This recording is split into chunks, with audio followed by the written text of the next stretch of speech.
se preocupe, es relativamente corta.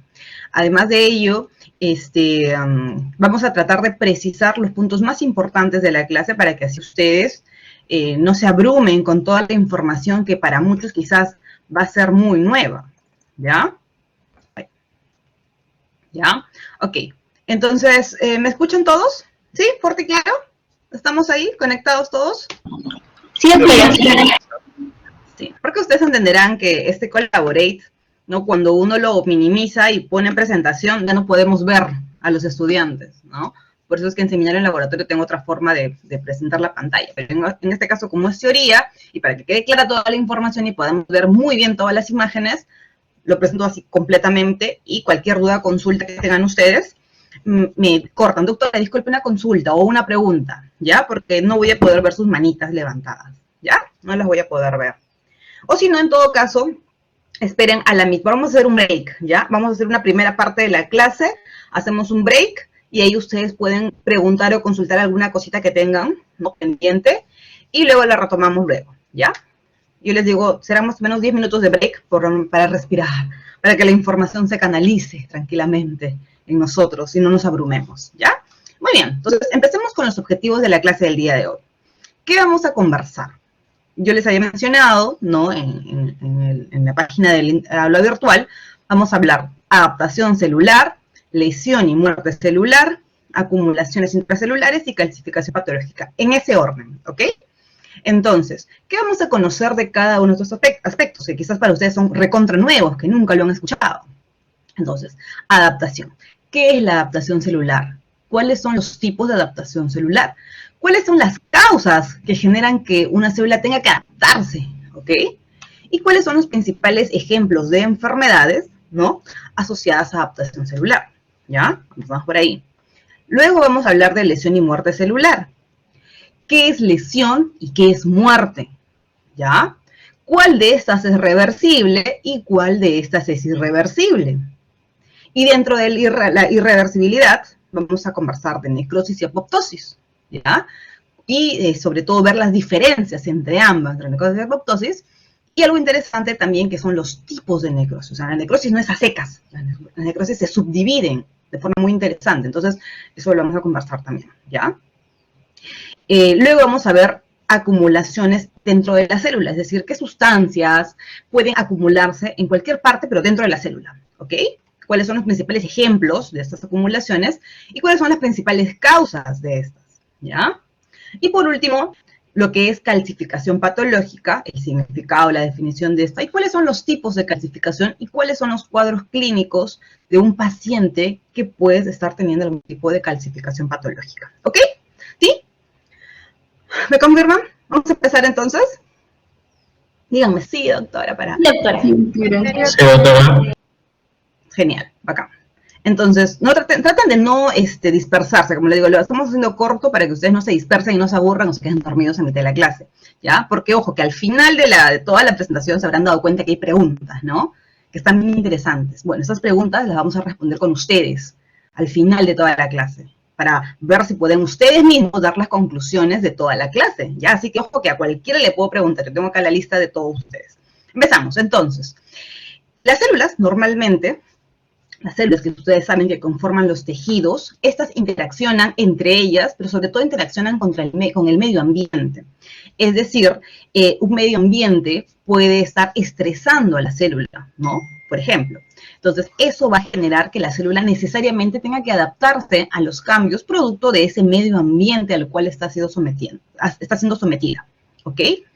Estos cambios no solamente son, o se van a manifestar en su estructura, es decir, en su forma de la célula, y también en su función, es decir, su función puede variar incluso, imagínense, ¿no? Todo esto solamente para acomodarse a esas demandas que la están conllevando, ¿no? Esa demanda, ese problema, ese estrés que le está generando, todo eso es lo que hace la pobre célula con la función de adaptarse, con el objetivo de adaptarse, ¿ya? Entonces, habitualmente, un paciente sano como usted, con chicos sanos, fuertes, ¿no? Estamos en un estado de homeostasia, ¿Qué cosa es homeostasia? Ya lo saben ustedes, seguramente han escuchado ese término, que es ese equilibrio, ¿no? De los medios, sobre todo intracelular, es decir, todo funciona adecuadamente, funciona muy bien, que vendría a ser lo contrario, ¿no? O el antónimo de lo que estamos hablando de estrés y adaptación, ¿no? Entonces, homeostasia es todo tranquilo, todo ordenado. Entonces, tenemos un estrés, cualquiera sea el tipo, ahora vamos a ver ejemplos de estrés, no se preocupen. Un estrés, tenemos un estímulo patológico, malo. Entonces, como dijimos, esto provoca que la célula se adapte, ¿no? Vamos a necesitar una adaptación de esta célula que consiste en un nuevo estado de equilibrio, ya, o sea, va a seguir funcionando la célula, solo que en un nuevo estado de equilibrio, imagínense, ¿no? Para lo cual tenemos 4 mecanismos de adaptación celular, conocidos que son la hipertrofia, la hiperplasia, la atrofia y la metaplasia, que felizmente se pueden observar histológicamente. Es decir, si ustedes ponen un tejido con algún tipo de adaptación celular al microscopio, ustedes pueden visualizar los cambios, ¿ok? Y también, obviamente, macroscópicamente, ¿ya? Entonces, por eso es que los patólogos entramos ahí, porque podemos evaluar los órganos, los tejidos, tanto macro como microscópicamente, y con eso definir, por ejemplo, si el tejido que estamos observando ha sufrido adaptación celular, ¿ya? Entonces, si este órgano, tejido del que estamos hablando supera la capacidad de adaptación, es decir, está tratando de adaptarse, pero ya el estímulo o el estrés es excesivo, es demasiado, ya la célula, su capacidad de adaptación se sobrepasa, ¿no? De manera de que este estrés o este estímulo se vuelve nociva para la persona. Nociva en el punto que genera lesión celular, es decir, comienza a dañarla, a lesionarla, ¿no? Entonces, esta lesión celular, a su vez, puede ser de 2 tipos, puede ser reversible, quiere decir que, ok, se dañó la célula, producto de tanto estímulo o estrés, se dañó, pero luego regresará a su estado basal, es decir, se puede todavía recuperar esa célula, pero en casos en los cuales ya no se va a poder recuperar, es decir, esta lesión celular es terminal, de manera que esta célula o el tejido simplemente entra en muerte celular, ¿ya? Bien, entonces empezamos con el primer tema, esta es la parte introductoria para entender todo lo que vamos a conversar ahora. Entonces, cuando hablamos de adaptación celular, ya hemos mencionado, son 4 tipos de adaptación celular. Vamos a ver este cuadrito, empezamos por la parte inicial, la célula normal o en homeostasia, en equilibrio, se somete a un estrés o algún estímulo nocivo, malo, ¿no? De manera de que la célula tiene que adaptarse, ¿ok? Eso es lo primero que vamos a ver. El resto del cuadrito lo vamos a ver después, primero esta parte de aquí. Entonces, las adaptaciones, que son esos 4 mecanismos de los que hemos conversado, son cambios que muchas veces son reversibles, ¿ya? De manera de que la célula cambia. ¿En qué sentido cambia? En tamaño, en fenotipo, es decir, en forma, ¿no? En actividad metabólica, es decir, cuánto está trabajando, o incluso en su función. Hay muchos cambios a los cuales se somete el producto a la adaptación. De forma general, estas adaptaciones pueden ser de 2 tipos, fisiológicas o patológicas, entendiendo que por fisiológico, circunstancias en las cuales se somete a estrés, ¿no? O estímulo a una célula o tejido, producto de un medio normal o habitual, porque es la función, ¿no? Por ejemplo, el embarazo, ¿no? En el embarazo, el útero, el tejido mamario, por ejemplo, producto del estímulo hormonal, ¿no? De forma fisiológica, cambia en tamaño, en forma, en función, cambia en todo. Pero eso no es una enfermedad, es algo fisiológico, es algo normal, ¿ya? Y que va a ser reversible, ¿no? O sea, avanza y luego regresa cuando el bebé nazca, ¿no? Todo vuelve a su estado basal, normal. Pero también puede ser patológica, que es justamente el problema, ¿no? Producto de estrés, ¿no? Producto de un daño como tal que está lesionando a la célula, de manera que se considera patológico, una enfermedad, ¿ya? Entonces vamos con el primer mecanismo de adaptación celular. Esta es la hipertrofia. ¿Qué es hipertrofia? Que a veces nos confundimos con hiperplasia. Tengan mucho cuidado porque hay que diferenciarlo claramente y en su guía de práctica o en laboratorio lo van a poder diferenciar mucho mejor. La hipertrofia es el aumento en el tamaño de la célula, es decir, el volumen de la célula crece, ¿ya? O sea, hay mayor tamaño de la célula. Por lo tanto, si tenemos mayor tamaño de cada celulita, ¿qué pasará en el órgano en conjunto, que es el conjunto de células, ¿no? También aumenta, ¿no? Aumento de tamaño de células y aumento de tamaño del órgano, porque si aumenta la célula, aumenta el órgano, ¿no? ¿Qué ocurre? ¿Cuándo ocurre hipertrofia, doctora? ocurre sobre todo en aquellos tejidos o células que no tienen la capacidad de dividirse o replicarse, ¿ok? O sea, hay células en nuestro organismo que no tienen esa capacidad de replicación tan importante como sí lo tienen en otros órganos o tejidos, que ahora vamos a ver, ¿ya? Principalmente una célula o tejido que no es capaz de replicarse, ¿no? O generar nuevas células son las células miocárdicas, los miocardiocitos, ¿ya? Esos no tienen esa capacidad.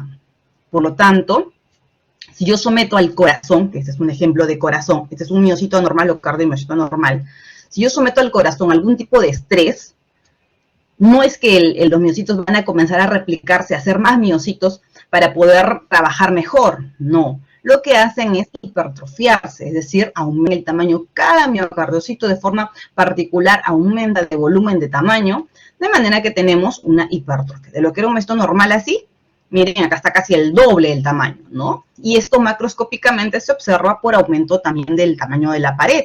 De lo que una pared ventricular normalmente mide 2-3 centímetros, acá ¿cuánto me dirá? Como 5 centímetros, ya no hay ni espacio para que entre la sangre, ¿no? Imagínense.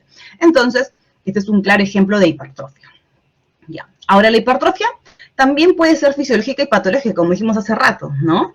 Fisiológica cuando, por ejemplo, según alguno de ustedes va al gimnasio, ¿no? Para hacer ejercicios y tener buenos músculos, ¿no? Ya. Ese, por ejemplo, es un ejemplo de hipertrofia fisiológica, porque las células musculares estriadas de los músculos de las extremidades tampoco pueden replicarse. Entonces, ¿qué cosas hacen?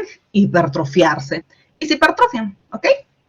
Patológica, ya hemos visto un ejemplo, claramente, el corazón producto de alguna enfermedad de fondo, que ahora vamos a mencionar. ¿Cuándo ocurre sobre todo esto? Cuando hay mayor demanda funcional o mayor estimulación hormonal, ¿no? Entonces uno de ustedes que seguro va al gimnasio hace tanto estímulo, está levantando tus pesas todo el día, que por mayor demanda funcional, porque es que lo haces funcionar todo el día, el músculo se hipertrofia, ¿no? Pero también puede haber algún estímulo hormonal, ¿no? Algunos, por ejemplo, ya para hacer trampa, ¿qué consumen? Consumen testosterona, ¿no? En algunos de sus derivados. Entonces, esto puede generar por estímulo hormonal también hipertrofia del músculo. Entonces, pueden ser de esas dos formas, ya hormonal o puede ser por mayor demanda funcional. Entonces dijimos, el embarazo, doctora, ¿también había hipertrofia? Sí, en el embarazo hay hipertrofia del músculo liso, en este caso, porque sabemos que el útero es músculo liso, ¿no? Entonces, esto produce la hipertrofia que ocurre ahí, que en este caso es estimulada por estrógenos, ahí es un estímulo hormonal, ¿verdad? Esto genera, ¿no?, un agrandamiento masivo del útero, de lo que normalmente un útero mide 7 centímetros, pues ahora va a medir más de 50 centímetros. Imagínense el tamaño que adquiere el útero, y todo por hipertrofia. ¿Puede haber, doctora, asociada a la hipertrofia del útero otro mecanismo de adaptación? Sí, hiperplasia, que ahora la vamos a mencionar más adelante, ¿ya? El ejemplo que dimos, el músculo estriado, el músculo esquelético, ¿no?, de las extremidades, ¿no?, por aumento de la demanda.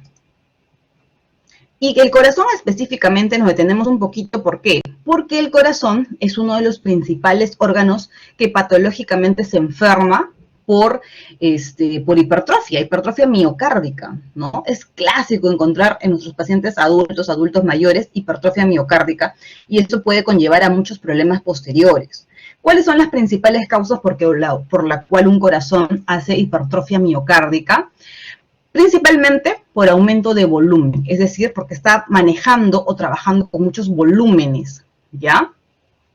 Y las enfermedades como tal, ¿no?, son la hipertensión arterial y los problemas valvulares, principalmente de la válvula aórtica, que es la válvula que está saliendo, ¿no?, del ventrículo izquierdo hacia la arteria aorta, esa válvula. Entonces, el corazón, esas son las principales dos enfermedades asociadas a la hipertrofia miocárdica cardíaca, ¿no?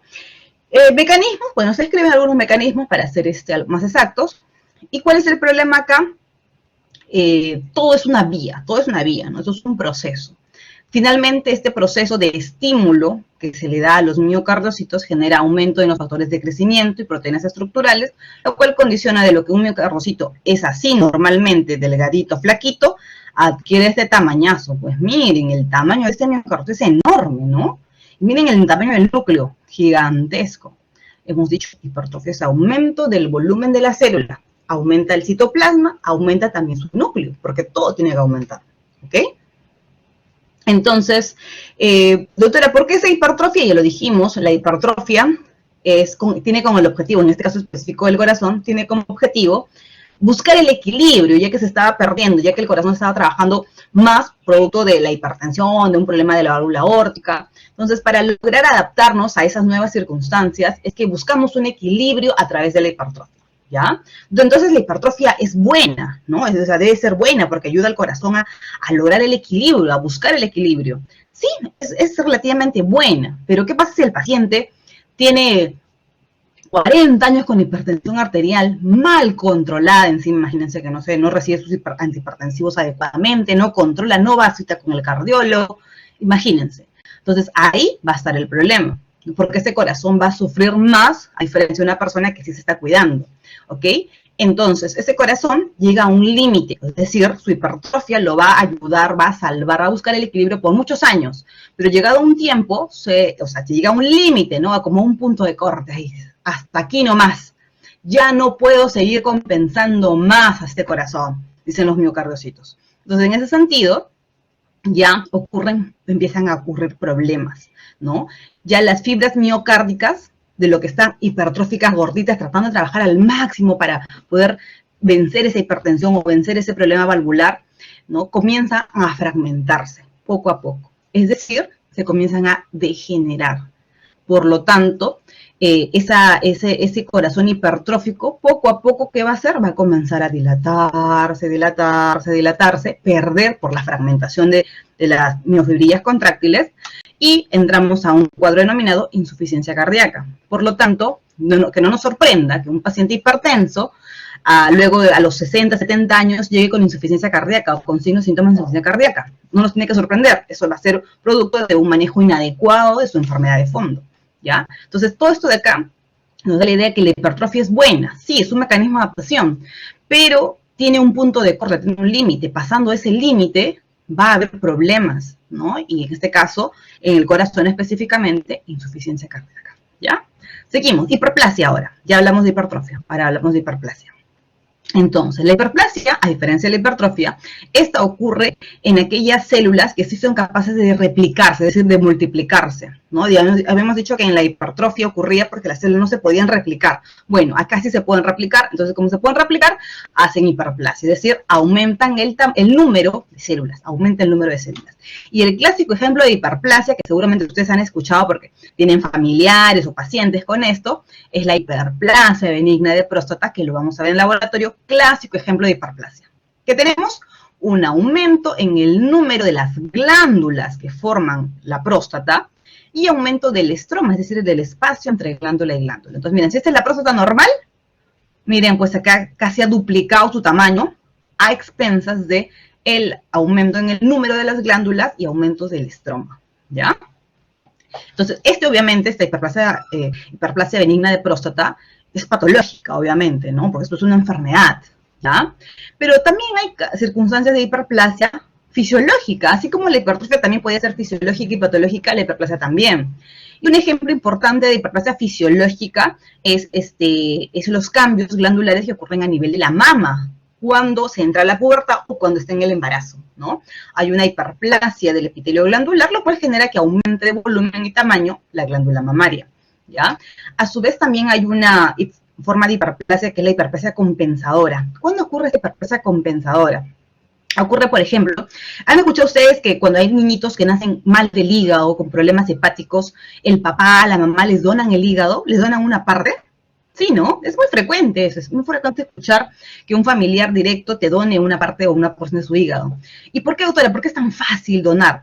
Porque es tan sencillo donar, en este caso para el padre o la madre, porque el hígado tiene una capacidad de hiperplasia. Es decir, que si yo le saco, pongamos, todo el lóbulo izquierdo al hígado, ese paciente que se queda con su lóbulo derecho, conforme pase el tiempo, los meses, ese hígado va a replicarse y ese hígado que le quitaron en la cirugía para trasplantarlo a otra persona, se va a recuperar, ¿ya? Se va a recuperar. Es decir, va a haber hiperplasia, replicación de los hepatocitos, de manera de que, fíjate, el volumen hepático va a ser normal.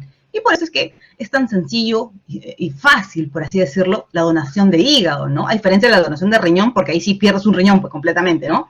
En cambio, aquí no. Acá es mucho más sencillo porque el hígado tiene esa capacidad de compensación, ¿no? Compensación. La hiperplasia patológica, hemos dado un ejemplo, que es la hiperplasia benigna de próstata, asociada a estímulos hormonales o factores de crecimiento, pero seguramente otro ejemplo de hiperplasia patológica es, alguna vez se han hecho alguna herida fea, ¿no? Una herida fuerte, grande, que incluso le han puesto puntos a ustedes o a un familiar. Bueno, se dan cuenta que luego esa herida no vuelve a ser la misma en tu piel, ¿no? Y comienzas a sentir, bueno, comienzas a ver la cicatriz, ¿no? Como una cicatriz blanquecina, dura, irregular. Eso es una hiperplasia patológica. Ya, es una hiperplasia patológica. ¿Me están escribiendo? Bueno, ahorita revisamos si me están escribiendo. ¿Ya? Y otra, por ejemplo, es el papilomavirus humano, de lo cual vamos a conversar más adelante, ya en las siguientes clases, cuando hablemos de PBH y todo esto. El PBH es capaz de replicación del epitelio, ¿no? Del exocervix, ¿no? El cuello uterino. Y esto puede conducir en algunas circunstancias a cáncer incluso, ¿ya? Entonces, mucho cuidado con esto y recordarlo sobre todo. Ok, ¿me estaban escribiendo?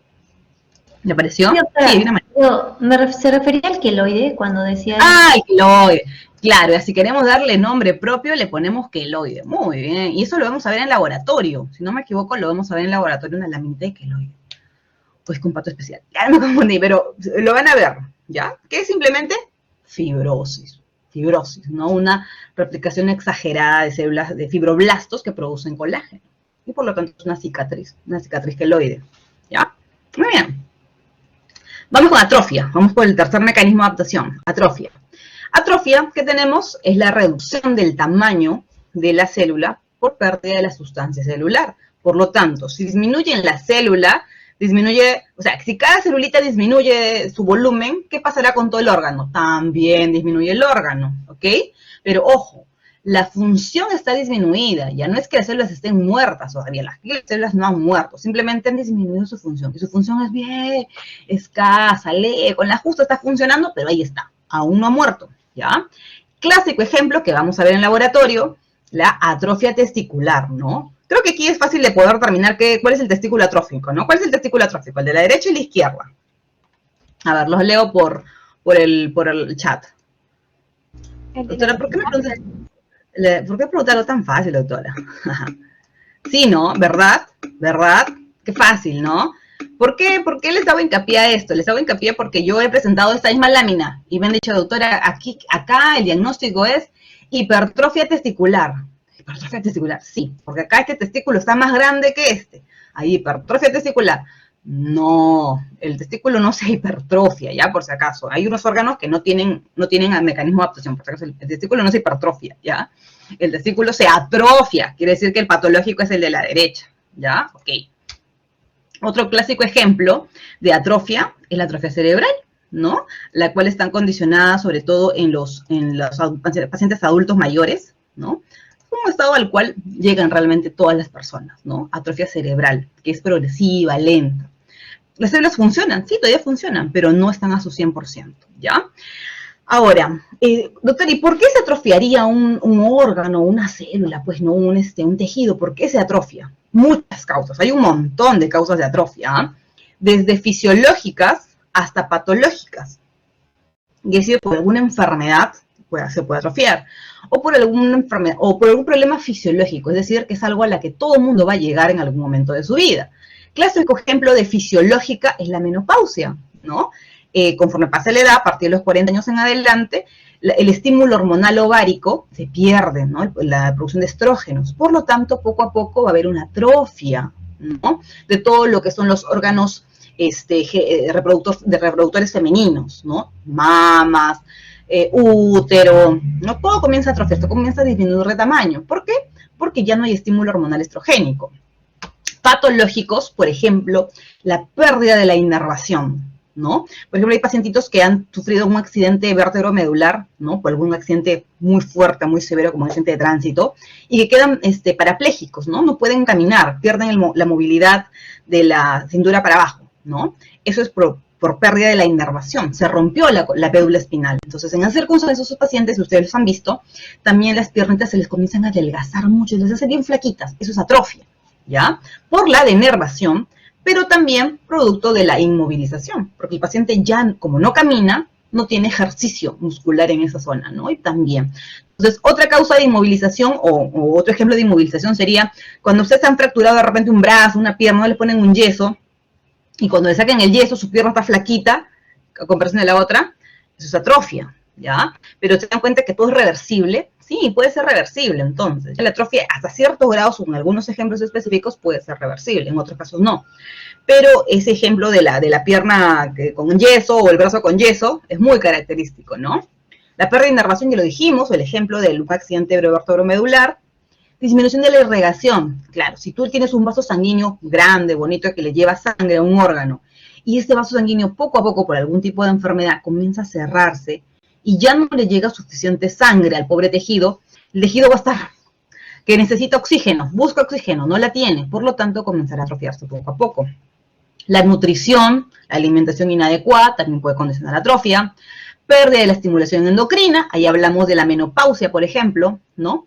Y bueno, la atrofia a la que todos vamos a estar, a la que todos vamos a llegar, que es la atrofia por envejecimiento, ¿no? Que es la atrofia senil, que es un proceso normal, habitual en los seres humanos, ¿ok?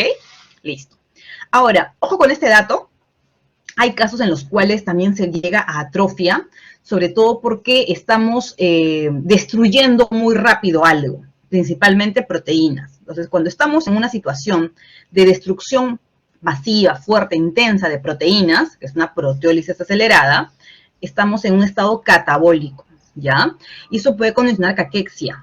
¿Qué cosa es la caquexia? Es la pérdida exagerada de peso en un tiempo determinado. Por eso es característico de los pacientes con cáncer, por eso es que los pacientes con cáncer, sobre todo un cáncer avanzado, rápidamente se adelgazan, ¿no? Rápidamente están muy delgaditos, sus brazos, todos los vemos bien delgaditos, ¿no? Producto de un estado catabólico intenso, es decir, comienzan a atrofiarse, ¿no? Por estar en un estado catabólico. Ok. Y bueno, tenemos el cuarto y último mecanismo de adaptación, que es la metaplasia. Fácil la definición, es un cambio también reversible. En la piel, una célula adulta, o sea, un epitelio o células del mesénquima, y ustedes saben cuáles son las células del mesénquima, ¿verdad? Los adipocitos, los fibroblastos, ¿no? Los leiomiocitos, son células mesenquimatosas, que ya seguro ustedes lo saben por histología. Cualquiera de estos tipos, ya sea una célula epitelial o mesenquimal, esta célula adulta es sustituida por otro tipo de célula adulta. Fácil la definición, ¿no? Doctor, ¿y por qué? ¿Por qué cambia una célula que es adulta, madura ya, cambia a otra célula madura? ¿Por qué cambia esto? Usualmente esto es debido al estrés, es decir, el mecanismo de adaptación, pues, ¿no? Hay un estrés de cualquier tipo, el cual genera de que para tratar de protegerse, la célula dice, ok, yo soy una célula epitelial del epitelio columnar, soy una célula del epitelio respiratorio, que ustedes se acordarán que es un epitelio cilíndrico ciliado, ¿verdad? Entonces, yo soy una célula cilíndrica ciliada, feliz, trabajo. Pero me someto a estrés, específicamente, ¿qué estrés en las vías respiratorias? Fumar. A ver, ¿dónde están todos los fumadores que miren lo que les está pasando a todas sus vías respiratorias? Entonces, la célula columnar está con cilios, en vista, ¿no?, del estrés que ustedes le causan por fumar, dice, ok, no resisto el humo del cigarro y todos los metabolitos contaminantes que vienen con el humo del cigarro, no lo resisto. Entonces, ¿qué hago? Me voy a transformar, voy a adaptarme a esa situación estresante que es el humo del cigarro, me voy a transformar en una célula escamosa. Porque como célula escamosa, ya estoy bien resguardada, soy fuerte, entonces voy a poder resistir mejor ese estímulo nocivo del humo del cigarro, ¿ok? Entonces, por ejemplo, dijimos el fumar genera un cambio escamoso, ¿no? De manera que se pierde el epitelio respiratorio y se transforma en un epitelio escamoso. Entonces, bacán, ¿no? Todo está bien, entonces ya mi epitelio de mis vías respiratorias va a ser más fuerte, porque ahora es escamoso, pues, doctora, mira, acá está, ¿no? Así se ve en la lámina, ¿no? Cilíndrico, con cilios y escamoso. No, no está bien, no está bien. ¿Por qué no está bien? Porque este epitelio escamoso pierde la capacidad ¿de qué? De producir moco, pierde los cilios. ¿Y por qué es tan importante el moco y los cilios? Porque el moco no permite que muchos contaminantes que hay en el aire habitualmente, se queden, ¿no?, en el moco, Y los cilios permiten de que esto, con su movimiento, expulsado ese moco. Entonces, el epitelio escamoso que tú tienes, producto del humo, ya no va a poder hacer eso, no va a producir moco, ni tampoco va a tener la capacidad de movilizar las secreciones. Entonces, ¿va a ser malo? Sí, va a ser malo. Otro ejemplo. En el paciente con reflujo gastroesofágico, ¿no? Como sabemos, en la unión del esófago y el estómago tenemos dos tipos de epitelio, ¿no? En el esófago es epitelio escamoso, mientras que en el estómago es un epitelio cilíndrico, mucosecretor, ¿no? Eso lo recordamos todos. Entonces, ¿qué pasa si el esfínter esofágico, es decir, esta zona de acá, ¿no? En la que el esófago se transforma en estómago, ¿no? Este esfínter está alterado y permite el reflujo del contenido gástrico hacia el esófago. Eso va a lesionar porque el esófago no está acostumbrado a recibir un contenido con un pH tan ácido, ¿no? Porque el estómago es muy ácido. Entonces, eso va a producir que se transforme, que este epitelio que vemos acá rojo, rosado, intenso, cambie, ¿no? Y adquiere este color, de manera de que el epitelio escamoso que tenía el esófago se transforma en un epitelio de tipo gástrico o intestinal, ¿ya? Entonces, ¿eso lo hace para protegerse? Sí, ahí hemos dicho, lo hacía para protegerse, así como el humo del cigarro, en este caso es el ácido del estómago, ¿no? Pero como lo dijimos, doctor, esto es bueno, o sea, lo va a tolerar mejor, sí, pero no es tan bueno. ¿Por qué? Porque es un arma de doble filo. Es decir, si bien lo hacen las células para protegerse, en esta metaplasia, ¿no? Que ha sido producida por un estrés fuerte, hay alta probabilidad de transformación a un cáncer, a un epitelio maligno. En caso del epitelio escamoso de las vías respiratorias, carcinoma escamoso de pulmón. Por eso es que los pacientes fumadores tienen alto riesgo de desarrollar cáncer de pulmón, específicamente carcinoma escamoso de pulmón. Y aquí, doctora, en el esófago, esa transformación, ¿qué causa? Causa, el que seguramente han escuchado alguna vez, el esófago de Barrett. Cuando yo digo esófago de Barrett, quiero decir metaplasia intestinal o gástrica en el epitelio del esófago, en el tercio distal del esófago, ¿ok? ¿Y qué cosa causa el esófago de Barrett? Un adenocarcinoma del tercio distal del esófago, otro cáncer. Entonces, ojo con la metaplasia, por cualquier motivo, cualquier medio, no es buena. ¿Qué cosa hay que hacer? Una vez diagnosticada la metaplasia, pues evitar tener contacto con ese estímulo nocivo pues, que han estado teniendo, ¿ya? Creo que el más importante es el humo del cigarro, ¿verdad? ¿Verdad que sí? Ok, seguimos. Entonces, ya acabamos toda la primera parte. Todo lo que es adaptación ya lo terminamos. Vamos a pasar a la segunda parte, que es lesión y muerte celular. Entonces, cuando hay lesión y cuando hay muerte, ¿no? Ya sabemos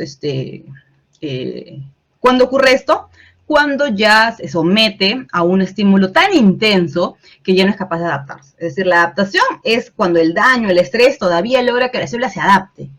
Pero si ya no puede, cruza esa línea, cruza el límite, la capacidad, comienza a lesionarse, comienzan a dañarse las células como tal, ¿no? Este daño que se ocurre, que lesiona a la célula por el estrés, puede ser reversible o irreversible, ¿ya? Cuando hablamos de irreversibilidad, hablamos de muerte celular a secas, ¿ya? Reversibilidad, hablamos solo de lesión. Es decir, cuando hablamos de lesión, hablamos de reversible, algo que todavía es reversible, que a pesar del daño, yo le quito el daño, regresará a su estado original. Entonces, que irreversibilidad es que yo con todo el estrés que le estoy dando, continúo con el estrés y la célula, lastimosamente y tristemente, muere. ¿Ok? Creo que en esta lámina se ve mejor, ¿ya? Recordemos entonces. No, todavía no lo vamos a ver. Vamos a ver primero las causas, ¿ya? Entonces, doctora, pero a ver, ¿cuáles son las causas por las que podría yo lesionar y luego matar a mi pobre célula? Bueno, hay un montón y las tratamos de agrupar de esta forma, ¿ya? Todas son a causas de enfermedad o causas de alteración o daño celular. Vamos a mencionarlas solamente y dar algunos ejemplos, ¿ok? Primer motivo por el cual yo dañaría una célula o la lesionaría o incluso la mataría, ¿no? ¿En qué casos? Uno de los más importantes, la privación de oxígeno. ¿Qué es privación de oxígeno? Define lo que es la hipoxia, ¿no? La hipoxia es la deficiencia de oxígeno en la sangre. Si tú tienes una sangre que no tiene la suficiente cantidad de oxígeno, ¿ya? Y esto es importante, ¿por qué? Porque esta es la causa más frecuente y más importante de lesión y muerte celular. Es decir, un daño reversible o irreversible en una célula tiene como principal causa hipoxia o privación o deficiencia de oxígeno en la sangre, ¿ok? Ahora, ojo con este término, que es el término de isquemia. ¿Desde cuándo utilizamos el término de isquemia? Isquemia, miren, leamos aquí lo que dice. Pérdida de la irrigación en un tejido debido a la dificultad en el flujo arterial o disminución del drenaje venoso. Es decir, isquemia me estoy refiriendo específicamente a sangre, ¿ok? Sangre, es decir, cuando yo tengo un órgano a la cual no le llega la cantidad suficiente de sangre, este órgano entra en isquemia, ¿ok?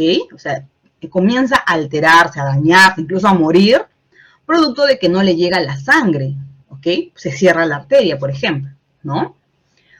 Entonces, un paciente con isquemia, o sea, todo paciente con isquemia, ¿ya? Es por problema vascular o sangre, como decimos, por la sangre, que no le está llegando la cantidad de sangre. Pero hipoxia es la deficiencia de oxígeno solamente.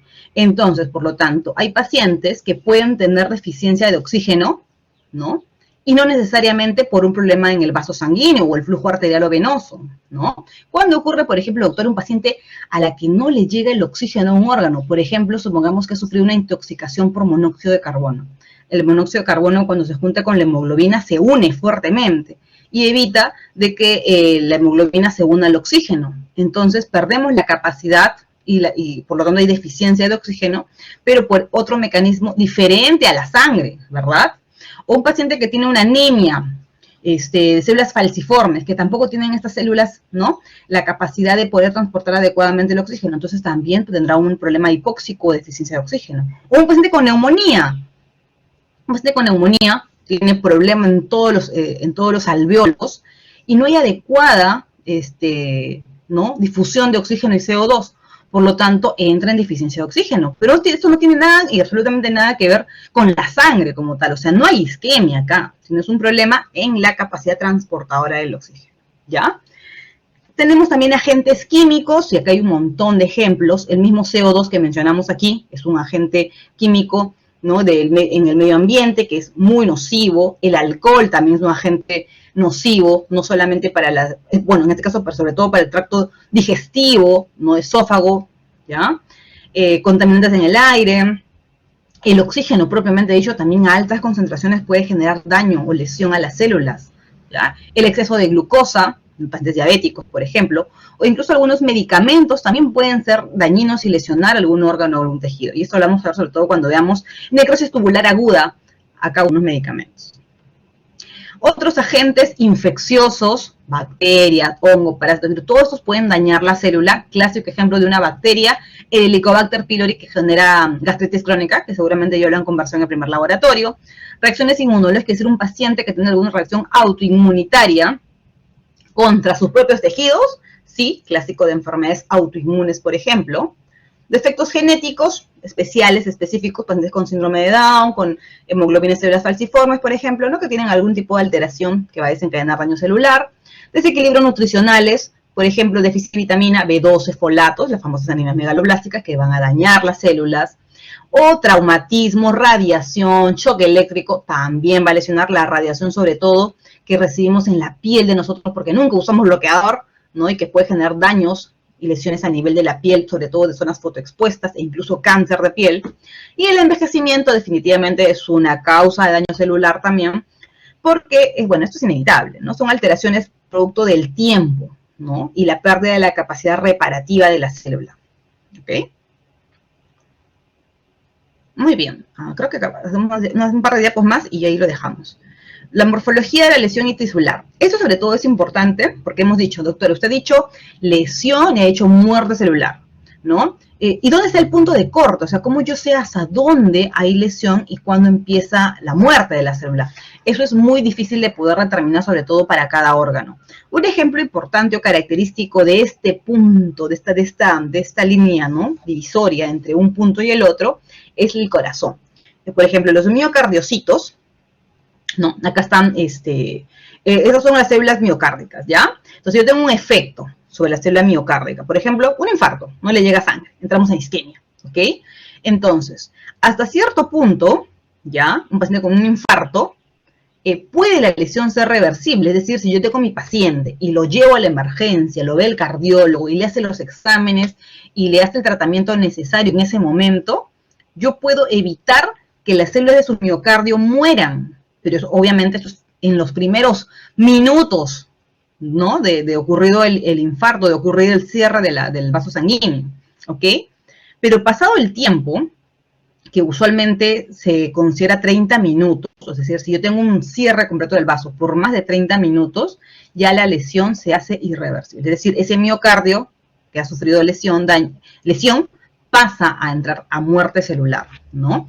Y si entra a muerte celular, obviamente comienzan a cambiar las estructuras o la morfología de la célula, que se ve tanto por el microscopio como que se ve por fuera. Todo empieza a cambiar, ¿ya?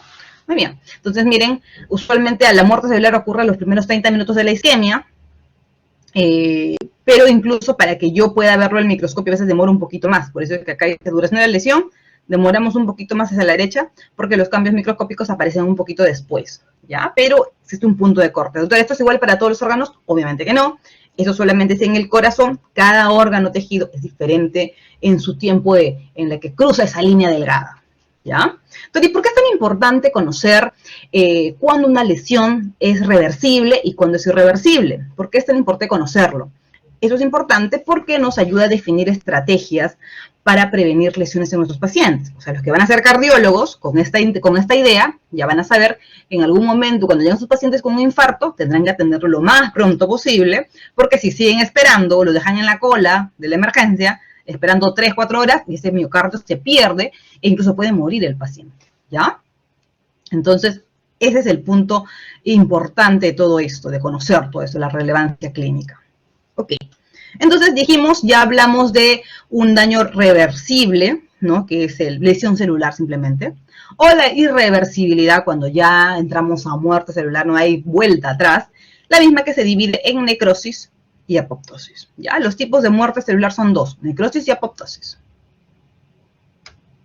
Entonces, cuando hablamos de reversibilidad, o sea, lesión celular reversible, su nombre lo dice, es reversible, ¿ya? Entonces, acá tenemos un daño o lesión leve nada más, de manera de que hay algunos cambios en la función, en la forma de la célula, pero que van a revertir si se elimina el estímulo dañino. Es decir, si tengo un daño que estoy lesionando la célula y le quito ese daño, pues muy probablemente todo vuelva a la normalidad y las alteraciones sean poco significativas. Es decir, el paciente ni se va a acordar de que tuvo este problema, ¿ya?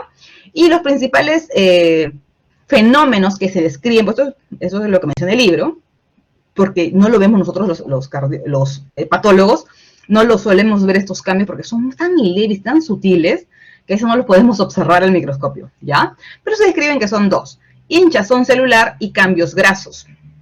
La hinchazón celular es debido a la alteración o el fracaso en la permeabilidad de las bombas, de manera de que esto genera no poder mantener esa homeostasis iónica y la célula comienza a hincharse.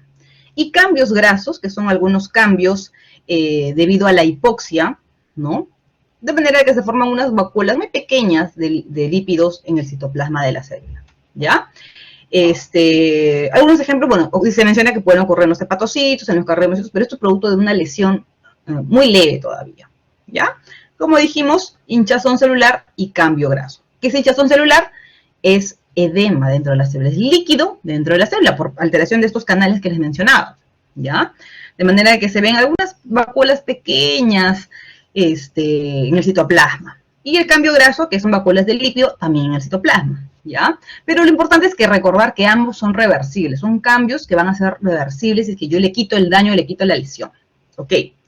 El problema va aquí, o sea, vamos al siguiente paso, cuando la lesión celular se hace irreversible, es decir, muerte celular. Y esto es producto de un daño continuo, ¿no? De una anoxia constante, ya de manera que soy tan intenso que ya no puedo recuperarlo y lastimosamente mi célula, mi tejido muere. ¿Y cuáles son las dos formas de muerte celular? La necrosis y la apoptosis, ¿ya? La necrosis, sobre todo acá hay que diferenciar una de la otra.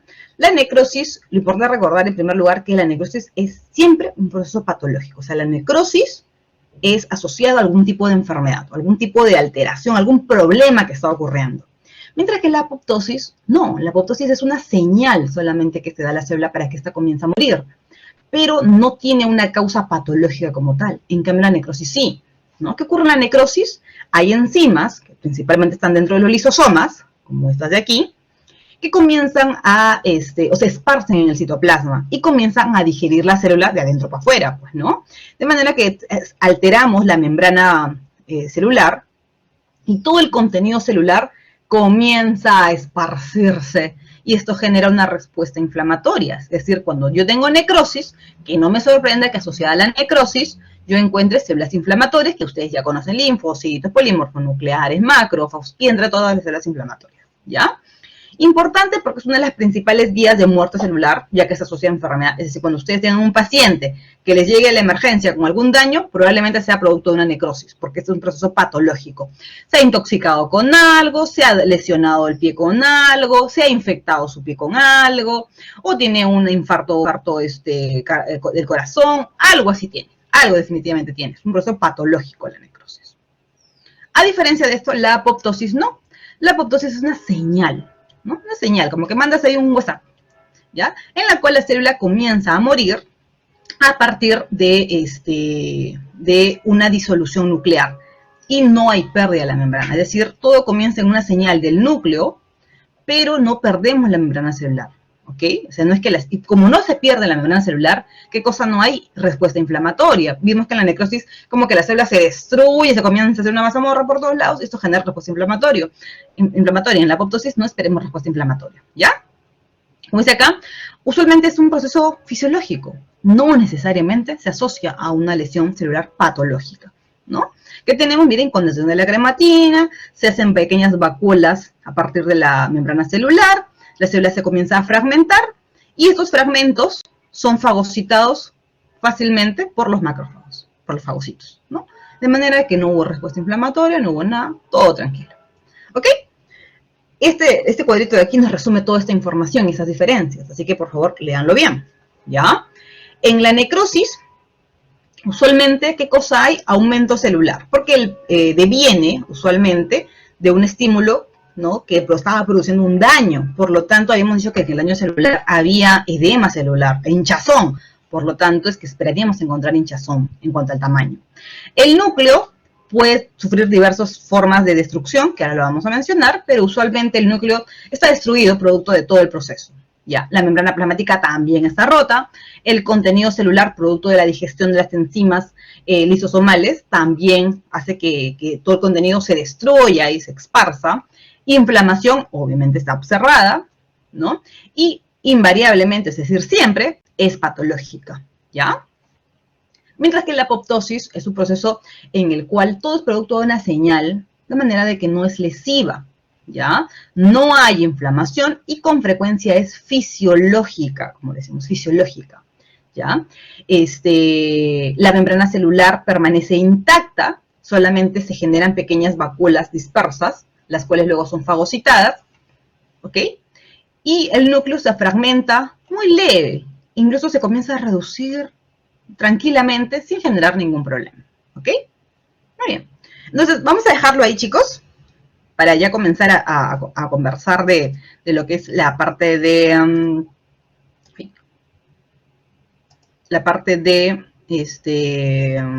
tipos de necrosis, que ahora lo vamos a conversar, ¿ya? Vamos a hacer un break de 10 minutos, ¿está bien? ¿Les parece?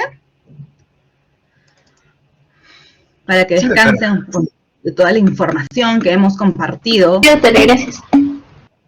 ¿Ya? Listo, entonces a ver, los voy a dejar acá. 10 minutos exactitos para que descansemos todos, ¿ok? Listo. Silvia abandonó la sesión. Dice, María de Jesús nos pregunta, doctora, ¿los tendones qué tipo de adaptación se desarrolla? En los tendones, ¿en qué circunstancias? Los tendones no se adaptan, ¿ya? Los tendones permanecen como tal, ¿ok? ¿Han escuchado ustedes algún tipo de adaptación que ocurre a nivel de los tendones? No, usualmente no ocurre. Hay otros órganos en los que sí se pueden adaptar, hemos dado algunos ejemplos, no se preocupen que ustedes en laboratorio van a ver más ejemplos. Ahora sí, Silvia, levantaste su manito otra vez. Dinos, Silvia, por favor. Te escuchamos. No te escuchamos. Estás con tu micrófono apagado. Sí, lo que sucede es que no sé si he llamado a lista, tuve problemas en conectarme, disculpe. No, no he llamado a lista. No he llamado a lista, si no te preocupes, todavía no he llamado a lista. Ajá. No te preocupes que ahorita llamamos lista para todos. Ya vamos a llamar lista entonces, ¿ya? Para poder continuar. Estamos en la semana número 2, hoy día es 5 del 4. A ver, por favor, me prenden su micro y me dicen presente, por favor, ¿ya? Y traten de hacerlo rápido, chicos, porque yo sé que si nos vamos a demorar, son 90, imagínense, no vamos a terminar nunca, ¿ya? Vamos a empezar y rápido, por favor. Ayúdenme con esto. Pedro Mario Abad. Manuel Alejandro Adán. Presente, doctora. Ya. Alejandro Tatatán. Mariano nos dijo presente por el chat. Jean-Pierre Albinis. Presente, doctora. Buenas noches. Hola. Alison Virna Alegría. Presente, doctora. Buenas tardes. Hola. Yasmín Alba Chumpitas. Presente, doctora. Buenas tardes. Hola. Olga Andrea Alvarado.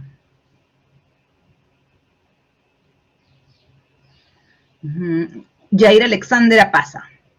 Apaza presente, doctora. Buenas tardes. Hola. Rosa Lisbeth Arotinco. Presente, doctora. Buenas tardes. Hola. Lucía del Pilar Candia. Presente, doctora. Buenas tardes. Hola. Giorgio Estefano Carvajal. Presente, doctora. Buenas tardes. Hola. Juan Francisco Castilla. Presente, doctora. Buenas tardes. Hola. Luis Ricardo Chávez.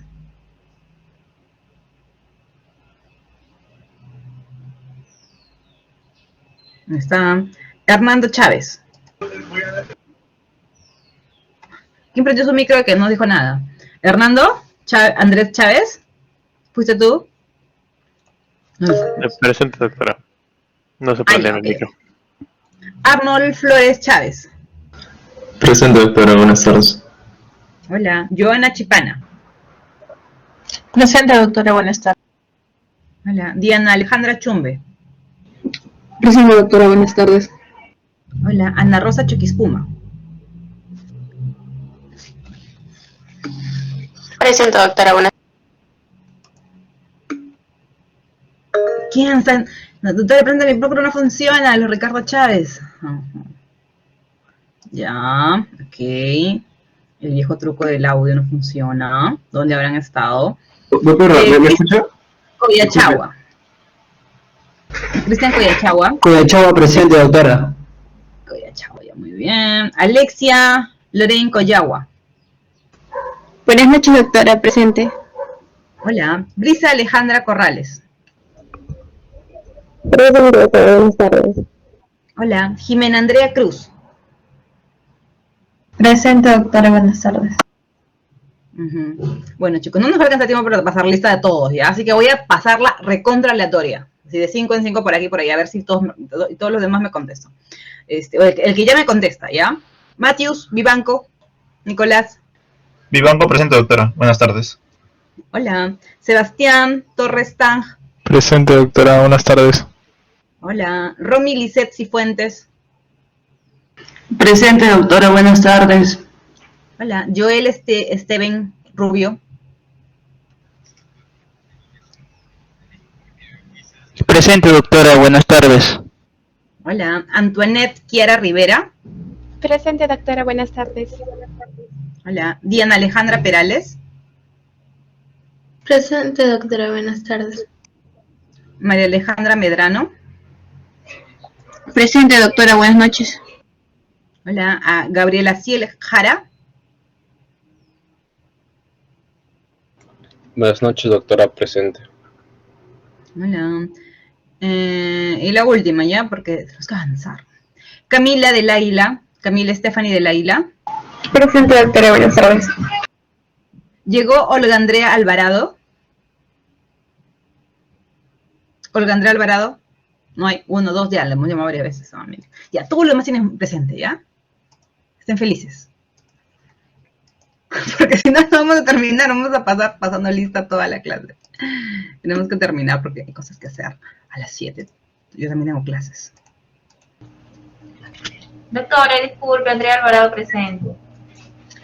A ver, ¿quién fue el fantasmita que nos está diciendo que sí está? A ver. Andrea Alvarado, doctorita. Ah, ya, acá está. Ya listo, mira que justo te estaba llamando varias veces. Pero bueno, ya, llegaste. Es lo importante. Muy bien, chicos, vamos a terminar, ¿ya? Esta parte de aquí creo que es un poco más sencilla todavía. Más sencilla, doctor. Sí, es todo fácil la clase, seguimos, ¿no? Ya. Ok, entonces, esto ya hemos conversado, lo que es la necrosis, cómo se produce, ¿no? En qué circunstancias, ya hemos dicho que es un proceso patológico en la mayoría de casos. Y la digestión comienza a nivel de la liberación de las enzimas lisosomales en el citoplasma, ¿ok? Muy bien, entonces, usualmente cuando una célula comienza a morir, comienza a entrar en necrosis, ¿no? Aumenta su eosinofilia. Como ustedes saben, las láminas que nosotros observamos al microscopio siempre están coloreadas en hematoxilina y eosina. Eosina es el rosado, mientras que hematoxilina es el morado, ¿ya? Entonces, cuando una célula se pone más eosinofilia, cree que se pone muy rosada, rosada intensa. Eso es un signo de que las células están muriendo. Y eso lo van a ver cuando vean la lámina de infarto agudo de miocardio. Ahí van a ver que la célula, o una característica importante, es que las células se hacen más eosinofílicas en el citoplasma, ¿no? Que es producto de la desnaturalización de las proteínas citoplasmáticas. Por eso se más rosadito. Habíamos mencionado que en el núcleo también habían cambios. Bueno, se menciona que son 3 cambios. Interesante de estos es la pignosis, que es cuando el núcleo se hace más chiquito, se retrae, ¿ya? Y se hace más oscuro. Ocurre en algunos casos. En otros casos más bien hay una cariolisis, es de lo que el núcleo normalmente es azulito, ¿no? O azul morado oscuro, se hace más clarito, se hace medio pálido, ya también es un signo de muerte celular. Y la cariorexis es cuando este núcleo picnótico luego comienza a fragmentarse, se hacen pequeños fragmentitos, ¿ya? Usualmente lo que vemos más es la pignosis. Esto es más fácil de ver. Los otros tipos de cambios nucleares a veces no los vemos, son difíciles de ver. La pignosis es muy característica, sí. En 1 a 2 días, el núcleo de la célula desaparece por completo. Ya esto es en general para todos los tejidos, por eso que no nos sorprenda cuando ustedes describan la lámina de infarto agudo de miocardio, una de las descripciones va a decir ausencia de núcleo, porque eso quiere decir que ya ha pasado más de 1 o 2 días del proceso agudo, del dolor, ¿no? del dolor precordial, y por lo tanto el núcleo ha desaparecido. Ok, entonces cuando hablamos de necrosis celular, hablamos realmente de un gran mundo. ¿Por qué? Porque hay tipos de necrosis, no sé si las han conversado ya en otro curso, pero es muy interesante. Hay tipos de necrosis celular, ¿ya? Que tienen diversos patrones, es decir, macroscópicamente y microscópicamente son diferentes. ¿Y por qué hay que separarlos así, doctora? ¿Por qué hay que separar los tipos de necrosis? Porque estos tipos de necrosis usualmente tienen causas diferentes. Ahí viene la importancia de poder dividirlos. El primer ejemplo es la necrosis coagulativa. Clásico ejemplo.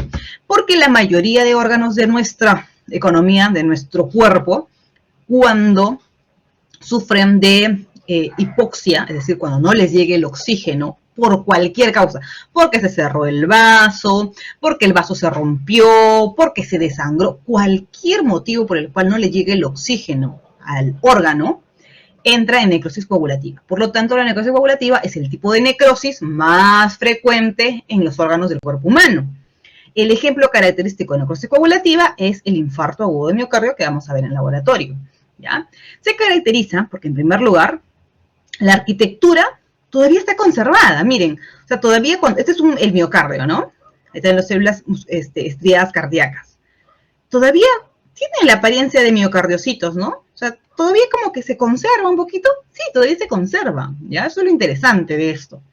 Pero sí, como ya hemos mencionado antes, las células se colocan o se hacen más eosinofílicas, es decir, se hacen un rosado más intenso, muy, muy rosadas. Y comienzan a perder el núcleo, es decir, se muestran anucleadas, sin núcleo. Y miren, acá está un miocardiocito sin núcleo, otro miocardio sin núcleo. Eso es también otra característica. De manera de que poco a poco, todas estas células que están ya muertas van a ser fagocitadas por los macrófagos y eso finalmente será reemplazado por una cicatriz. ¿no? Una cicatriz, como cualquier herida, ¿ya? Entonces, los infartos son el mejor ejemplo de necrosis coagulativa, el infarto en cualquier órgano. Ojo, doctora, entonces el infarto, usted ha dicho que la mayoría de órganos del cuerpo, cuando no les llega oxígeno, hacen necrosis coagulativa. ¿El cerebro también está incluido en esos ejemplos? No. El cerebro es un órgano diferente, especial, que cuando se le somete a hipoxia o a déficit de oxígeno, no hace necrosis coagulativa, hace otro tipo de necrosis. ¿Ok? ¿Qué necrosis, doctora? La licuefactiva. La necrosis licuefactiva es característica de la isquemia que ocurre en el cerebro. O sea, en el cerebro es un órgano especial que cuando entra en hipoxia no me hará necrosis coagulativa, sino me hará licuefactiva. Es un ejemplo aislado, ¿ya? Porque realmente la necrosis licuefactiva se caracteriza de procesos infecciosos, bacterianos y fúngicos. Es decir, cualquier herida, lesión en la cual llegó una bacteria y que esta comienza a destruir y comienza a lesionar todo el tejido, usualmente las células que están a su alrededor comienzan a morir a través de una necrosis licuefactiva. ¿Por qué? Porque las células inflamatorias, ¿no? Producto porque está el microorganismo ahí, y las enzimas de leucocitos, todo eso se digiere, se hace como una mazamorra y da un aspecto de un licuado, ¿no? Un licuado, que en muchos casos no viene a ser otra cosa más que la pus, ¿no? Por eso es que cuando a veces tenemos alguna herida o lesión en la piel, se forma un punto blanco, que es pus. Bueno, esa pus es producto de necrosis de las células que han estado en esa zona, ¿ok? Y han formado esa sustancia media viscosa. ¿Ok? Como dijimos, la muerte celular hipóxica en las células del sistema nervioso central son unas en las cuales no necesariamente es infecciosa, sino es por falta de oxígeno. Y se convierte, bueno, en esa masa viscosa, ¿no? Que cuando hablamos de una infección como tal, hablamos de la pus. Tenemos luego la necrosis gangrenosa. Esta gangrenosa, más que microscópicamente, es macroscópicamente el diagnóstico. ¿Cuándo ocurre? La necrosis gangrenosa ocurre clásicamente en miembros o en extremidades, principalmente extremidades de miembros inferiores, y se debe a una pérdida de la irrigación, ¿ok? Pérdida de la irrigación. Cuando lo veo, en pacientes diabéticos, por ejemplo, ¿no? Entonces, esto es, la necrosis gangrenosa es más diagnóstico macroscópico. Si yo veo una extremidad distal, o sea, la parte más distal posible, con este cambio de coloración a un violáceo negruzco, pérdida completa también de los vellos, o sea, cambios tróficos en la piel, pérdida de vello, pérdida de glándulas, todo esto estoy asociando a una necrosis gangrenosa. ¿Por qué ocurrió esto? Porque hay un cierre o una pérdida del flujo sanguíneo que tenía que llegar a este lugar. Doctora, ¿pero eso no sería como una coagulativa? Sí, es como una coagulativa, pero como esto es tan frecuente, tan importante, lo separamos, ¿ya? Lo separamos y le ponemos nombre y apellido como necrosis gangrenosa, ¿ya? Ahora, doctora, pero eso de acá se puede infectar, se está así, ¿no? Claro, se puede infectar, es muy fácil que se infecte. Entonces, imagínense que además de su necrosis gangrenosa que tiene ya, se comience a sobreinfectar. En esos casos se denominará gangrena húmeda. Cuando se superpone una infección bacteriana a esta necrosis, que hasta cierto punto era coagulativa, solo que como está en una extremidad y es producto de la pérdida del vaso sanguíneo, le diremos gangrenosa, ¿ok? Y luego tenemos la necrosis caseosa, su nombre lo dice, ¿no? Caseosa, casium. Y esto es característico de la tuberculosis, que ya seguramente han visto en su primer laboratorio, que vieron su granuloma tuberculoso con su necrosis caseosa central. Acá está. ¿Qué es la necrosis caseosa? Es ese foco necrótico que está usualmente en el centro del granuloma, que consiste en células muertas, ¿no? Que adquieren un color eosinofílico, es decir, también se ve medio rosadito intenso, ¿no? Y se le ve como que son detritos celulares, es basura celular lo que queda acá. Eso es el casium, que macroscópicamente, si yo tuviera el órgano macroscópico, se vería así, blanco, ¿no? Como el casium. ¿Qué es casium? Es el queso, el requesón, ¿no? Y como tiene un aspecto similar, le han puesto necrosis caseosa, ¿ya? Y clásicamente, como les digo, asociada a la infección tuberculosa. Recuerden las partes del granuloma tuberculoso: necrosis caseosa central, histiocitos epitelioides que aparecen como nubes, ¿no? Algodonosas, células gigantes multinucleadas, corona de linfocitos y más afuera la fibrosis. ¿Ok? Vamos con el siguiente ejemplo. La necrosis grasa. Esta, su nombre dice necrosis grasa. ¿Por qué? ¿Qué se destruye? La grasa, ¿ya? El clásico ejemplo, o el mejor ejemplo de necrosis grasa es el que ocurre asociado a la pancreatitis aguda. Ya sabemos que la pancreatitis es un proceso inflamatorio del páncreas, pero ¿por qué ocurre esto? Porque las lipasas pancreáticas o las enzimas pancreáticas no logran salir del páncreas. Entonces, como no salen, se quedan dentro, se activan y comienzan a destruir esas mismas enzimas, que son muy fuertes y muy potentes, comienzan a destruir todo el pobre páncreas y todas las estructuras adyacentes al pobre páncreas. Y alrededor del páncreas hay mucha grasa. Entonces, comienza a destruir todo el páncreas asociada a la grasa que está alrededor. ¿Ya? Macroscópicamente, esa grasa, cuando se combina con calcio, que hay por ahí también, se forman estas zonas de acá blanquecinas, que se le denomina saponificación. Macroscópicamente, la necrosis grasa, cuando adquiere ese color blanquecino como tal, se denomina saponificación. ¿Ya? ¿Y qué cosa encontraré? Encontraré mi tejido, en este caso pancreático, porque está el páncreas y las zonas adyacentes, completamente destruido. Esto lo van a ver en laboratorio también. ¿Y qué cosa encuentran? Acá está el tejido pancreático, miren, acá está, recordarán ustedes los acinos pancreáticos, destruidos y con un montón de células inflamatorias. Y la grasa que está alrededor o adyacente está destruida completamente. Y por último tenemos la necrosis fibrinoide, ¿ya? Y su nombre, miren bien el nombre, es fibrinoide, ¿ya? Fibrinoide. ¿Qué cosa quiere decir fibrinoide? Parecido a la fibrina. Noide quiere decir parecido a la fibrina. ¿Cuándo espero encontrar necrosis fibrinoide? Creo que también hay una lámina en laboratorio sobre esto. Esto se observa cuando hay reacciones inmunitarias, es decir, cuando hay enfermedades autoinmunes. Cuando un antígeno con un anticuerpo patológicamente se unen y este complejo antígeno-anticuerpo se deposita en la pared de la arteria, este depósito va a condicionar inflamación del vaso sanguíneo, de la pared del vaso. Y esta pared del vaso, que aquí está, doctora, pero acá no hay vaso. Hagamos un intento, porque es un vaso que está destruido. Esta pobre pared del vaso se altera completamente y se forma o adquiere una coloración eosinófila. Otra vez, eosinófila amorfa y brillante, que viene a ser la necrosis. ¿Ya? Esa es la necrosis fibrinoide, pero se parece a la fibrina. Exacto, por eso se llama fibrinoide. ¿Ya? Y obviamente muchas células inflamatorias asociadas en la pared del vaso sanguíneo. ¿Ok? Vamos ahora con las acumulaciones intracelulares. Entonces, hasta aquí hemos cerrado la segunda parte, todo lo que es lesión y muerte celular. Entramos a la tercera, penúltima parte, en la cual hablamos de acumulaciones. Es decir, las células pueden tener diversas cantidades de un producto, de una sustancia, ¿ya? De una estructura. Y estas pueden localizarse habitualmente dentro de la célula, pero a veces esta cantidad que se almacena es tan exagerada que incluso puede producir lesión. ¿En qué parte o qué lugar exactamente, doctora? Puede estar en el citoplasma, puede estar dentro de una organela, ¿no? Como los lisosomas, o incluso puede estar en el núcleo. El lugar más frecuente es el citoplasma, ya es el lugar más frecuente. Ahora, estas sustancias que estamos diciendo que se están acumulando normalmente, pueden ser sustancias producidas por el mismo cuerpo. Imagínense, o sea, uno mismo las está produciendo. O pueden ser sustancias que han llegado de otra parte y que yo las estoy guardando, entre comillas, pero en excesivas cantidades a veces, ¿no? Entonces, pueden ser sustancias endógenas o exógenas. Ahora, doctora, ¿pero por qué se acumula, doctora, estas sustancias, estas estructuras, este material? ¿Por qué se acumula en la célula? Hay tres mecanismos, ¿ya? Acá dice 2, 3. Bueno, este 2, 3 es como uno, ¿ya? Lo vamos a utilizar acá. Estas dos de aquí vienen aquí. Y esta una de acá viene acá arriba, nada más.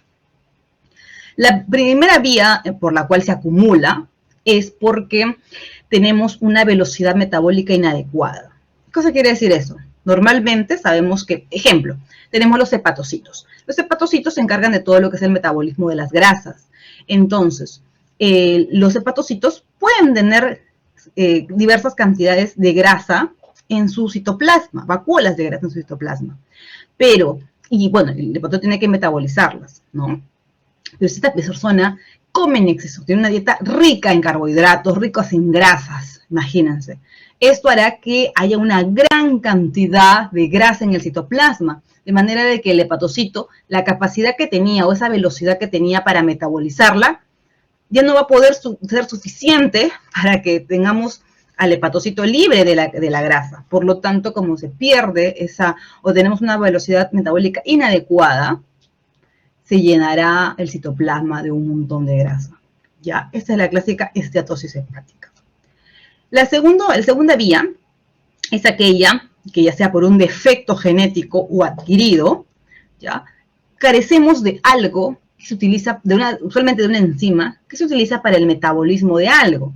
Por ejemplo, si yo tengo una enfermedad que se denomina la deficiencia de alfa-1-antiotripsina, entonces esa sustancia que tenía que ser metabolizada por esta enzima, no va a poder ser hecho, ¿no? No va a poder realizar la función. Por lo tanto, si yo carezco de esta enzima, yo no voy a poder decir normalmente esa sustancia que me llegaba, de manera que comenzaré a acumularla en mi citoplasma, ¿ya? Y la otra es por un defecto o mutación que puede existir, perdemos también la capacidad de poder hacer ese metabolismo, ¿no? O ese transporte de esa sustancia. Y el cuarto mecanismo es porque esa sustancia que está llegando es una sustancia exógena, rara, y la célula no tiene la capacidad de destruirla. Por ejemplo, el carbón, ¿no?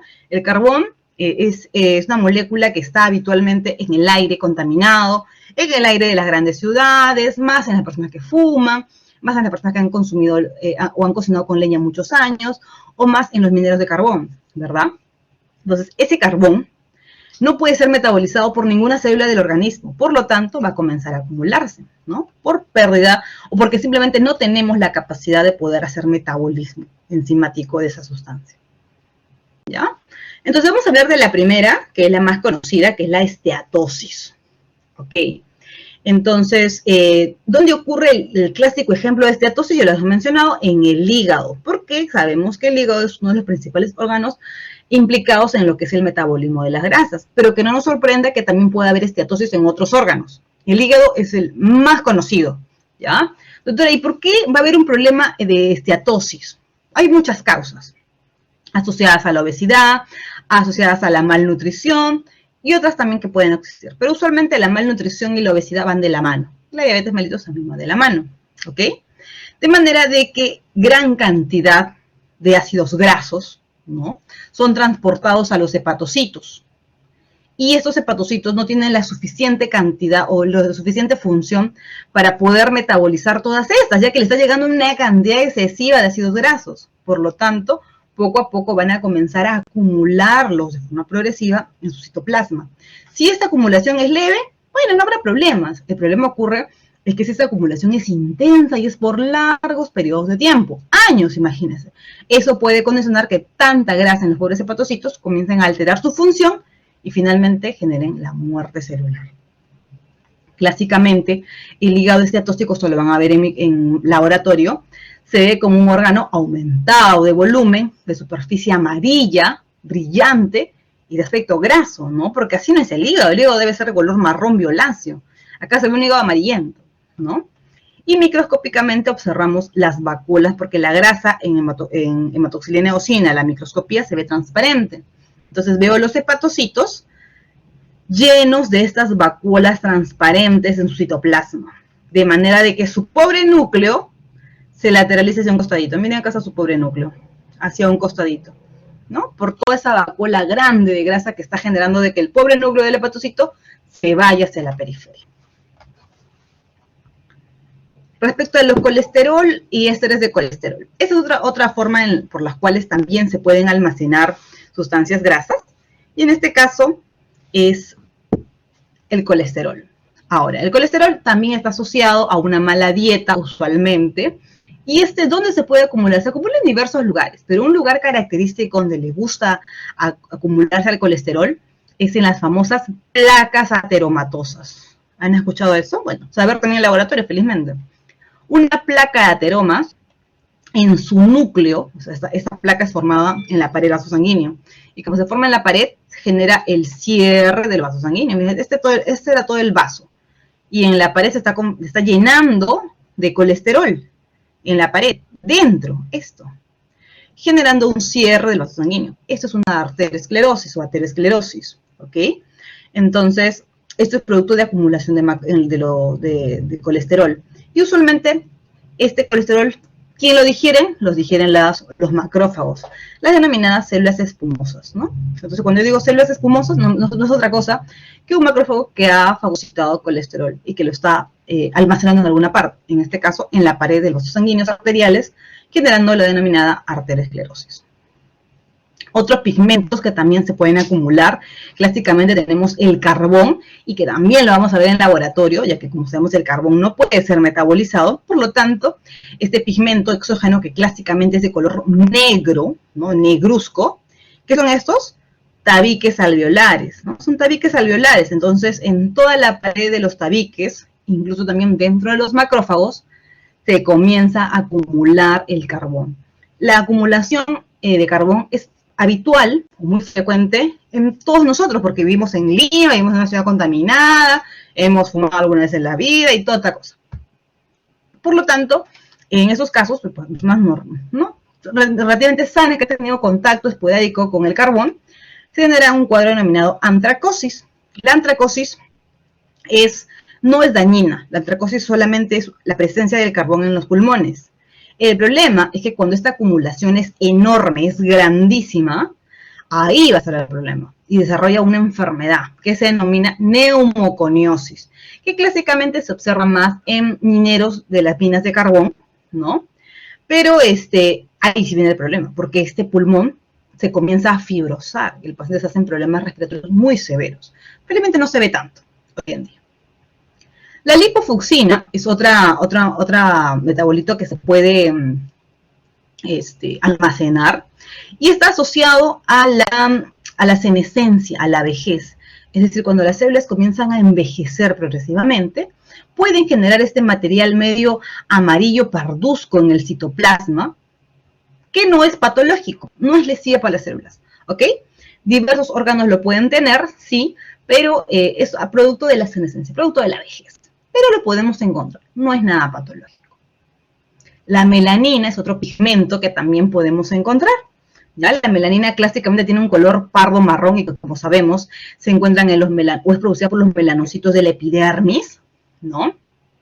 Y que da ese color usualmente a la piel, y actúa como una pantalla protectora frente a la radiación. A veces la melanina, miren chicos que está aquí, acá está, ¿no? En la capa de la epidermis, a veces se cae un poco a la dermis. Y miren, acá aparece el nivel de la dermis, ese pigmento marrón. Entonces, si yo veo un pigmento marrón, que eso lo vamos a ver más adelante en el laboratorio, les diga, chicos, ¿qué cosa es este pigmento marrón que aparece en la dermis? Ya saben qué cosa es melanina, que se ha caído de la epidermis a la dermis, se ha caído. ¿Ok? Esta lámina también la vamos a ver en el laboratorio, que es la de hemosiderina. ¿Qué es la hemosiderina? La hemosiderina es un producto del metabolismo de la hemoglobina, que clásicamente tiene un color amarillo dorado, amarillo pardo, ¿ok? Miren, se parece un poco a la lipofucsina, ¿no? Sí se parece un poco. Ya. Pero usualmente se localiza principalmente en el hígado, vaso y corazón. Principalmente son médula ósea, disculpen. Hígado, vaso y médula ósea como principales órganos. ¿Por qué? Porque en estos lugares hay mucha destrucción de glóbulos rojos, por lo tanto hay mucha liberación de hemosiderina. ¿Ok? La hemosiderosis, que es la enfermedad producto de la acumulación de la hemosiderina, no es patológica, ¿ya? No es patológica. O sea, el paciente hace hemosiderosis usualmente de forma transitoria, es decir, lo hace hoy día, pasan 3, 4, 5 días y esta hemosiderina que estaba en cantidades en la médula ósea, el vaso, el hígado, simplemente desaparece, ¿ok? A diferencia de la hemocromatosis, porque la hemosiderosis no daña las células ni tampoco las altera. En cambio, la hemocromatosis es una acumulación de hemosiderina, pero patológica, que destruye los órganos, el hígado, el corazón, en el páncreas, produciendo diabetes, ¿ok? Entonces hay que diferenciar claramente entre hemosiderosis y hemocromatosis. ¿Cuáles son las causas de hemosiderosis? Todas aquellas en las cuales tenga yo una gran cantidad de hierro, una gran cantidad de destrucción de glóbulos rojos, eritrocitos. En esas circunstancias, altamente probable que yo haga una hemosiderosis. Pero como es transitoria, no pasa nada, pues se soluciona, el cuerpo solito se regula. Cuando tengo un aumento de la absorción de hierro, por ejemplo, me dan hierro endovenoso, algún tipo de alteración en la utilización del hierro, en una anemia hemolítica, porque hay una gran destrucción de glóbulos rojos, o en las transfusiones, porque en el mecanismo de transfundir sangre tengo destrucción también de glóbulos rojos, y por lo tanto hay liberación de hemosiderina. ¿Ya? Muy bien. Y ya vamos a la última parte de la clase, que es la calcificación patológica. Ahí acá tiene que decir 4. La calcificación patológica es frecuente. ¿Cosa quiere decir calcificación? Su nombre lo dice, calcificar, es decir, se va a endurecer algo, ¿no? Se hace cálcico, ¿ok? Usualmente está asociado a la sedimentación anormal de sales de calcio. ¿Pueden haber otros minerales de otra parte del calcio? Sí, pero acá el más importante es el calcio, ¿ok? Y hay dos tipos de calcificación que se describe. La calcificación distrófica y la calcificación metastásica. Que no me confunde el nombre metastásica, no tiene nada que ver con cáncer, por si acaso. Se llama así, pero no tiene nada que ver con cáncer. La calcificación distrófica, en primer lugar, es la más frecuente. Ya, es la más frecuente, la que observamos generalmente, y se asocia, la distrófica, a pacientes en la cual una zona o un tejido, unas células, han sufrido de necrosis, ¿no? O han muerto. Entonces, como pasa mucho tiempo, cuando este grupo de células se regenera, se cicatriza, áreas de esta zona pueden calcificarse, ¿ok? Entonces, están sujetos a tejidos muertos o que se están muriendo. O sea, tejidos que tienen largo tiempo de vida, ya células muy viejitas, que se han muerto en el tiempo. Entonces, ¿cómo lo soluciona el organismo? ¿Qué es lo que hace el organismo? Lo calcifica. Usualmente el paciente con calcificación distrófica es un paciente cuyo calcio sérico, de calcio en la sangre, está normal, o sea, no tiene ninguna enfermedad asociada a la desregulación de calcio, no tiene nada que ver eso de ahí, ¿ya? Es producto de la senescencia usualmente, producto de la vejez, de la muerte lenta que tienen las estructuras, células, tejidos, ¿ya? Por ejemplo, un ejemplo, disculpen chicos, de calcificación distrófica es la calcificación de la válvula aórtica. Que nos sorprenda que los pacientes adultos mayores, a partir de los 80 años, si les hacen un ecocardiograma, tengan algunos grados de calcificación de su válvula aórtica. Doctor, ¿eso es una enfermedad? No, es producto de la vejez, ¿no? Se calcifica producto de la vejez. Clásicamente la calcificación distrófica se ve como láminas basofílicas, miren, en la célula o en el tejido. En este caso, este de aquí es una arteria bien viejita ya. Tenía muchísimos, tan viejita esta arteria, que se observa calcificación distrófica en la pared de la arteria. Y esto tiene un nombre, se llama Monkeberg, ¿no? Se llama la calcificación de Monkeberg, que también lo vamos a ver en el laboratorio, así que no se preocupen, ¿ya? Pero para que vean ustedes la calcificación como es, ¿ok? A diferencia de la calcificación distrófica, la metastásica ocurre en el contexto de un paciente que tiene hipercalcemia. Entonces, este paciente tiene acumulación de calcio anormal, sí, en los tejidos, producto que está cursando con calcio excesivo en la sangre. O sea, tiene mucho calcio en la sangre. La pregunta es, ¿y por qué, doctor, tiene tanto calcio en la sangre? Bueno, se describen 4 causas por las cuales hay hipercalcemia. En primer lugar, el aumento de la secreción de la hormona paratiroidea, que como sabemos eleva el calcio. Entonces, si yo tengo, por ejemplo, un adenoma de paratiroides, tendré una gran producción de paratormona y por lo tanto el calcio se eleva. Otra, alguna enfermedad que se asocia a la destrucción del hueso, porque cuando yo destruyo hueso, libero calcio, ¿no?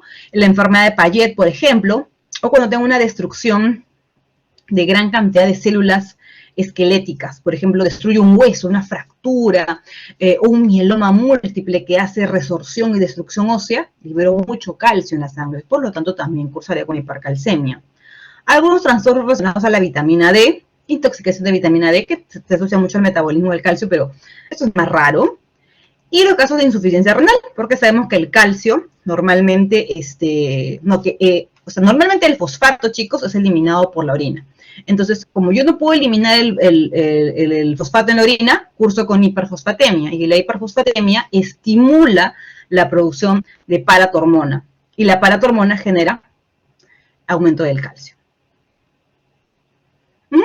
Ahora, la microscopía, hemos visto hace poco una arteria con su pared con calcificación distrófica, ¿no? Bueno, la calcificación metastásica y distrófica al microscopio se ven exactamente igual. O sea, no podría yo diferenciarlos a la microscopía. No hay disfunción, entonces no hay diferencia, ¿ya? Morfológicamente es igual a la calcificación distrófica. Lo que tengo que yo, entonces, para poder diferenciar ambas calcificaciones, tengo que saber el cuadro clínico de fondo. Si el paciente tiene alguna causa de calcio elevado o no tiene calcio elevado, ¿ya? Entonces, cuando hay acumulación excesiva de este calcio producto a la enfermedad de fondo, se puede dañar algunos órganos, generando, por ejemplo, la nefrocalcinosis, que es esta de aquí, en la cual vemos esta misma calcificación de color basófila, de forma de láminas, que habíamos visto en la pared de la arteria. Bueno, esto ocurre en un riñón. ¿Producto de qué? De que el paciente está cursando con hipercalcemia. ¿Ok? ¡Listo! Ya hemos terminado. Ajá. Nos quedan unos minutitos más para acabar la clase. Ay, ¿me escuchan? A ver, ¿dónde están? Sí, doctora, se le escucha. Sí, doctora. Ya, listo, ya estamos terminando. ¿Ya? Entonces, solamente para terminar, a ver, en los minutos que nos quedan. Estas preguntas, a ver. Entonces, a ver, vamos a ver si quieren ser voluntarios. Si no, ya yo las responderé nomás, en el tiempo que nos queda. Por lo tanto, ¿cuáles son los mecanismos de adaptación que hemos estudiado hoy día? Escríbanlo por el chat, ya, no importa, escríbanlo por el chat. Oye, si quieren decirlo, mejor todavía. A ver, Antoinette. Hipertrofia, hiperplasia, atrofia y metaplasia. Muy bien, claro, facilito, ¿no, doctora? Ya. A ver, un ejemplo de atrofia. Un ejemplo de atrofia, porque acá me dicen principales ejemplos. Un ejemplo de atrofia. A ver, Yair. Sí, doctora, un ejemplo de atrofia podría ser la atrofia muscular. Muy bien, la atrofia muscular, ¿no? Que, como sabemos, ocurre en un paciente que no ha movilizado mucho el miembro. Ok, está bien, muy bien. A ver, un ejemplo de hipertrofia. Mitchell, un ejemplo de hipertrofia. ¿Hipertrofia del corazón? Hipertrofia cardíaca, doctora, claro, en el corazón, ¿no? Por alguna enfermedad de fondo, hipertensión arterial, un problema valvular, ¿no? Ya, ok. Entonces, ¿cuál es la diferencia entre una lesión reversible o irreversible? A ver acá. ¿Deandra es? ¿Deandra? Deandra, doctora. Deandra, ya. Sí, la lesión reversible va a causar un daño celular a comparación de la irreversible, que es la muerte celular. Y en el caso de la reversible, o sea, es un cambio mínimo y este cambio sí se va a poder recuperar. En cambio, en la irreversible, no se va a poder revertir, ¿no? Y aparte, si el estímulo, en la irreversible, el estímulo va a persistir. En cambio, en la reversible, si este estímulo desaparece, es cuando ya se comienza a recuperar. Ajá, muy bien, claro, perfecto, ¿no? A pesar de que, doctora, bueno, el reversible es irreversible, el reversible es reversible, no. De Hunter nos ha dado mucho mejor la explicación, ¿no? ¿Cuáles son los tipos de lesión irreversible? A ver, Jimena. ¿Te acuerdas cuáles son los tipos de lesión irreversible? Los tipos de muerte celular, mejor dicho, ¿no? Jimena, ¿no fue Jimena? Sebastián. La necrosis y la apoptosis. Muy bien, claro, qué fácil, ¿no? Ya, claro, perfecto. Necrosis y apoptosis son los dos tipos de muerte celular. A ver, dígame una diferencia nomás entre necrosis y apoptosis. A ver, una diferencia. Maricielo.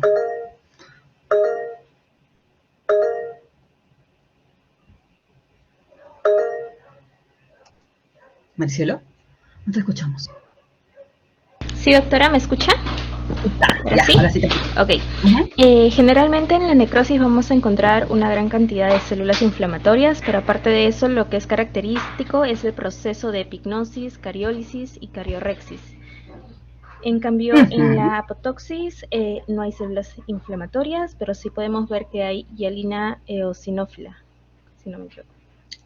Ok, ¿no? Entonces, ahí está su cuadrito que tienen para ver todas las diferencias, pero importante la inflamación, ¿no? Y sobre todo el hecho de que la necrosis siempre es un proceso patológico. Ok. Ajá, vamos de frente acá. Entonces, una diferencia entre calcificación patológica y metastásica. A ver, Xiomara. Una diferencia entre la calcificación distrófica y metastásica.